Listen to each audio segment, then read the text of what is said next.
Fala pessoal, professor Nilson Diógenes na área.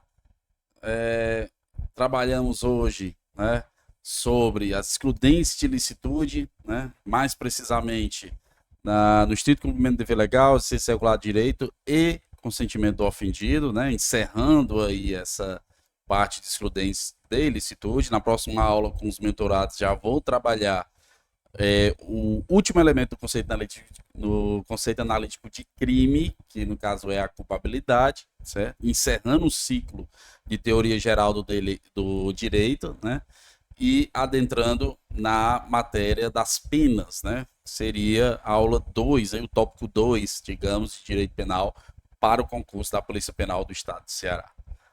Bom, vendo isso, essas informações iniciais, vamos para uma questãozinha, aquela questãozinha de lei que a gente sempre trabalha, né? Pois bem, trabalhando aqui duas questões rápidas, né? Podemos observar aí a primeira questão da CESP, tratando de excludência e ilicitude, que diz: a responsabilidade penal do agente nos casos de excesso doloso culposo aplicam-se às hipóteses de estado de necessidade e legítima defesa, mas o legislador expressamente exclui tal responsabilidade em caso de excesso decorrente de estrito cumprimento do dever legal ou do exercício regular do direito. Pessoal, sabemos que quatro são as causas de excludente de licitude gerais que estão previstas no artigo 23 do Código Penal, sendo elas aí já citadas na questão legítima defesa e estado de necessidade, bem como também citado o estrito cumprimento do dever legal e exercício regular do direito. Também temos a chamada causa supralegal excludente de ilicitude, que no caso é o do consentimento do ofendido. Essa causa é chamada de supralegal, pois não está prevista em lei, ou seja, não está prevista em nenhum código, né? Ou melhor, não está prevista no Código Penal, mas é reconhecida pela doutrina enquanto causa superlegal de excludente de licitude. Então temos essas cinco juntas que fazem parte das excludentes de licitude. A segunda parte, o segundo elemento do conceito analítico de crime. Visto isso, voltando para a questão, ela diz que a responsabilidade penal do agente ela vai ocorrer em relação ao estado de necessidade e legítima defesa. Mas informa que o legislador expressamente, ou seja, o que quer dizer expresso? Expresso é que prevê no próprio texto legal, está lá informando essa observaçãozinha no texto, no próprio texto, né, legal do Código Penal. Quando está previsto no próprio código ali, expressamente na lei, utiliza esse termo expresso, certo? E fala nessa questão que o legislador expressamente excluiu a responsabilidade em relação ao estrito cumprimento do dever legal ou do exercício regular do direito. O que, pessoal, não não procede, beleza? Isso não procede, certo? Ou seja, o excesso, certo? O excesso em uma ação que se encontra sobre o albergue de uma excludente de ilicitude, ele vai ser, né, o agente que cometer esse excesso, ele será responsabilizado independente da excludente de ilicitude. Então, o excesso vai servir tanto para a legítima defesa, como para o estado de necessidade, como para o cumprimento do dever legal e exercício regular do direito, bem como, inclusive, a causa supralegal de excludente de licitude.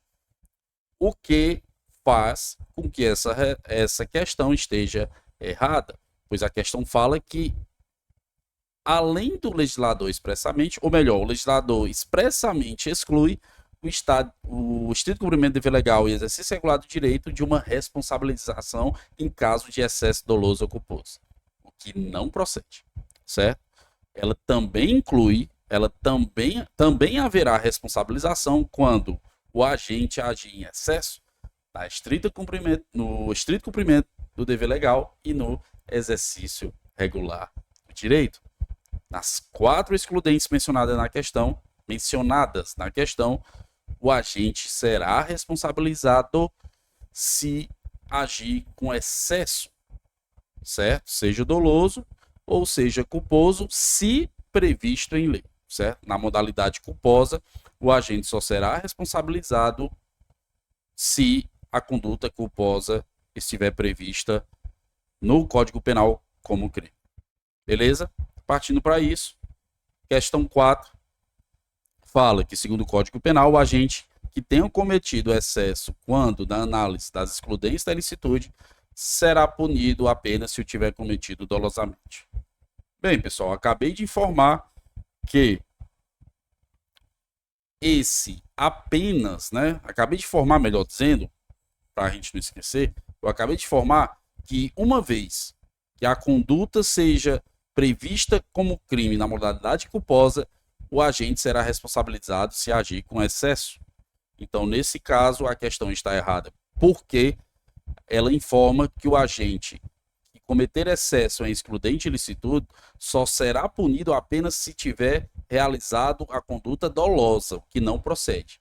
Ele vai responder tanto na conduta dolosa como na conduta culposa, com observação de se essa conduta culposa tiver prevista em lei. Senão, não será punido, certo? Então, será punido com excesso não apenas dolosamente, mas também culposamente, se, como eu já informei 300 vezes, a conduta for prevista em lei como culposa.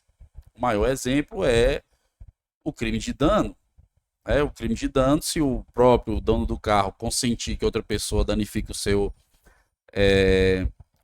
bem, se caso, né, houver ali uma modalidade culposa, né, se o dano for culposo, nós não teremos a responsabilização, porque não existe o crime de dano culposo, certo? Apenas doloso, beleza? Sendo mais específico ainda, se, por exemplo, o teórico dano do carro, né, pedir para o seu amigo danificar o seu carro, como ele é um bem disponível, isso é possível. Mas o amigo dele danifica, pensando que o carro é exclusivamente dele, mas na verdade era dele, da esposa, ele não enseja, né? Aquele amigo que ajudou, que veio a danificar o carro, ele não responde pelo crime de dano, pois ele não sabia da esposa, né? Que a esposa dele também era dono, de acordo com o regime no âmbito civil, estaria informando.